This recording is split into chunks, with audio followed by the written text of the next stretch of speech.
तो कक्षा 9 के एमपी बोर्ड के सभी विद्यार्थी, लो जी आ गया आपका, देख लीजिए 6 अप्रैल का एकदम ओरिजिनल पेपर। ठीक है, पेपर भी बताऊंगा, साथ में कुछ ऐसे तरीके भी बताऊंगा, ट्रिक, जिसे ट्रिक कह सकते हैं आप, कि आपको कोई सवाल यदि नहीं आता है फिर भी उसका एग्जामिनर आपको हंसते हंसते 4 नंबर का प्रश्न है तो 2 नंबर देगा। वो सारी चीजें आपको एक्सप्लेन करूंगा, घबराइए मत। ठीक है, तो रेखिक बहुपद है 3x + 5, पाइथागोरस, ये रैखिक बहुपद का मतलब है। ठीक है, तो 3x + 5 क्यों है? क्योंकि घात 1 है। पाइथागोरस प्रमेय किस प्रमेय के लिए प्रसिद्ध है? समकोण त्रिभुज के लिए। दो संख्याओं का योग 25 है और अंतर 5 है, तो भी संख्या होगी। तो यहाँ पर देख लीजिए, ये संख्या है आपकी बनेगी, देखिए एक बार प्लस में एक बार माइनस में। ठीक है, तो ये कैंसिल हो गया और एक ने एक 2, यानी कि 15 उत्तर है, और 15 तो ऑटोमेटिकली दूसरी क्या बन जाएगी? 10 बन जाएगी। चलिए, इसके बाद में यहाँ से देखिए इसका माध्यक हो जाएगा 6, क्योंकि इन सबको आपको आरोही क्रम में लिखना है, यानी कि पहले छोटी लिखना, फिर बड़ी बड़ी, फिर जो अगल बगल से जगह छोड़ देना है, और बीच में आपका बच जाएगा 6। ठीक है, ऑटोमेटिकली करके देख लेना। मूल बिंदु के निर्देशांक जो है वो कितने हैं? 0 0 है।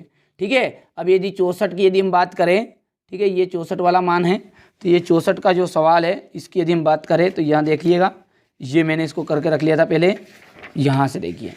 ठीक है, ये 64 को यदि आप इस तरह से करोगे तो 6 बार आएगा, 2 की घात 6, और 1/2 है तो घात से कट गया, 3 बचा। ठीक है, 2 की घात 3 यानी कि 8 उत्तर आ जाएगा। यही हमारे इंग्लिश मीडियम वाले बच्चों का रहेगा इस तरह से। ठीक है, बढ़िया से आप तो मेहनत करिए। ठीक है, यहाँ से देख लीजिए, ये बढ़िया से, ठीक है, यहाँ से देख लीजिएगा, ये रिक्त स्थान है, पहले में असंगत आ जाएगा, क्योंकि जब कोई भी हल नहीं होता तो निकाय असंगत होता है। परी में जो पाई होती है, गोले के आयतन का फॉर्मूला है जो है वो होता है 4/3 पाई r क्यूब। 3x³ में x की घात 3 का जो गुणांक है वो कितना है? तो x की घात 3 के आगे जो लिखा रहे वो गुणांक कहलाता है, जो 3 हो गया है। बिंदु 7, -6 की कोटि। ठीक है, कोटि जो रहती है वो पीछे का मान होता है, यानी भुज जो रहता है वो x रहता है। ठीक है, तो ये हो गया आपका x और ये हो गया आपका y। ठीक है, तो y जो होता है वो कोटि होता है और भुज होता है x, तो यहाँ पर कोटि क्या बन गई? -6। पिरामिड का जो आधार है वो बहुभुज होता है। कैसा होता है? बहुभुज होता है। चलिए, ये रिक्त स्थान है आपके। ठीक है, इसके बाद में यदि सही जोड़ी की बात करूं, बढ़िया से आप इन्हें कंप्लीट कर लीजिए इंग्लिश मीडियम वाले बच्चे। यहाँ से सही जोड़ी है, 2 वृत्तों की त्रिज्याएं जो है, 2 वृत्तों की त्रिज्याएं बराबर हो गई है। सम चतुर्भुज का प्रत्येक कोण जो होता है, ठीक है, वो 90 डिग्री हो तो वो वर्ग कहलाता है। चलिए, इसके बाद देख लीजिए क्वेश्चन नंबर जो 3 है, 90 डिग्री से कम कोण वाला माप जो होता है वो आपका न्यून कोण होता है। क्या होता है? न्यून कोण। ये तीसरा हो गया आपका। आंकड़ों का औसत मान, ठीक है, जो औसत मान है वो माध्य होता है। ठीक है, यहाँ पर आपको गया ये चौथा। 90 डिग्री के बराबर वाला जो कोण होता है वो समकोण होता है। यहाँ पर देखिए 5वां हो गया है। और समांतर चतुर्भुज जिसका प्रत्येक कोण 90 डिग्री हो वो आयत कहलाता है। ठीक है, तो यहाँ पर ये छठा आ गया। चलिए, हमारे इंग्लिश मीडियम वाले बच्चे इसका स्क्रीनशॉट लेंगे, बढ़िया से पहले भर देता हूँ। ये आपका दूसरा हो गया है, ये आपका ये दूसरा था, ये तीसरा है, ये पहला, ये छठा आपका, ये चौथा और ये आपका 5वां। ठीक है, यहाँ से देख लीजिए बढ़िया से। ठीक है, इसके बाद में ये क्वेश्चन नंबर आपका 4, एक वाक्य में उत्तर। किसी त्रिभुज में अधिकतम कितने अधिक कोण हो सकते हैं? किसी त्रिभुज में कितने अधिकतम कोण हो सकते हैं? तो एक अधिकतम कोण हो सकता है। वृत्त की सबसे बड़ी जो जीवा है वो क्या कहलाती है? तो देखिए, सबसे बड़ी जो जीवा है, एक जैसे वृत्त है, यहाँ पर देखिए उत्तरमाला में मैं बताता हूँ आपको एक्सप्लेन करने के लिए। यहाँ पर देखिए, ये कोई एक वृत्त है, इस व्रत में सारी जीवा है, ये ऊपर से ये सारी, पर सबसे बड़ी जो जीवा है वो बीच वाली कहलाएगी, और बीच वाली जो केंद्र से होकर गुजरती है उसे कहते हैं हम व्यास। तो सबसे बड़ी जो जीवा है व्रत की वो कहलाती है व्यास। बिंदु -3 और 5 किस चतुर्थांश में स्थित है? तो ये है आपका द्वितीय चतुर्थांश में स्थित। किसमें? द्वितीय चतुर्थांश में। एक द्विघात का उदाहरण देना है, तो द्विघात का उदाहरण है ax² + bx + c।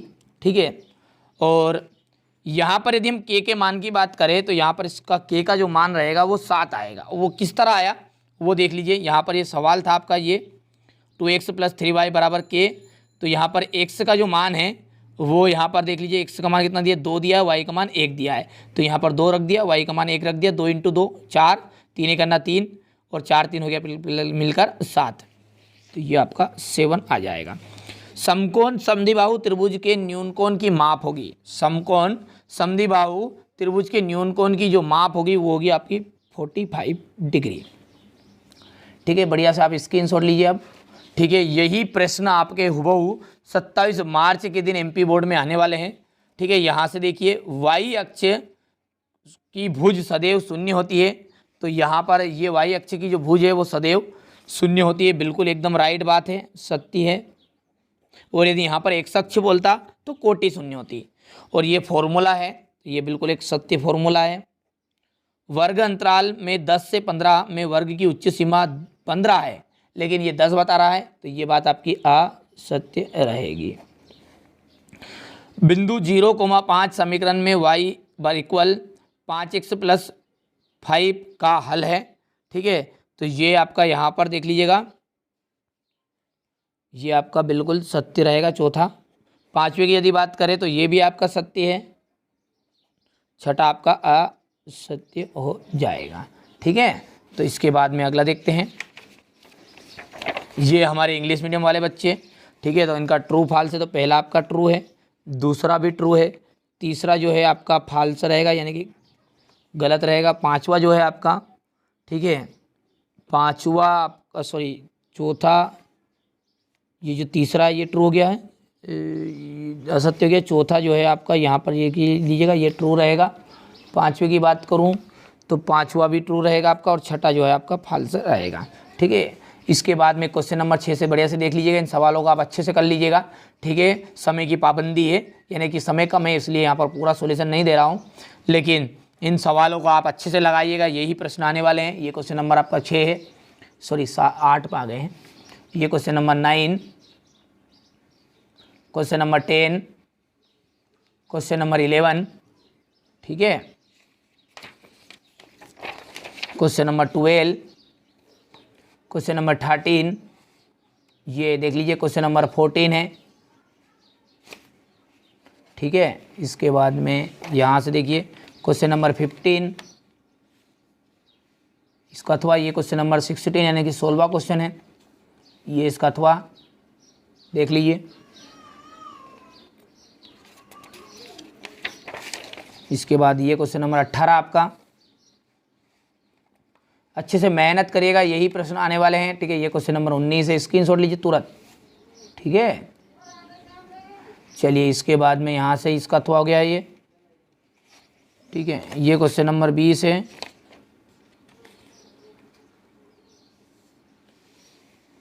ये इसका अथवा है।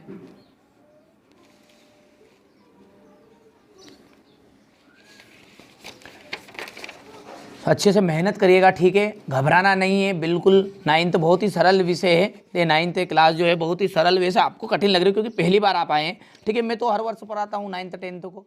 ठीक है, तो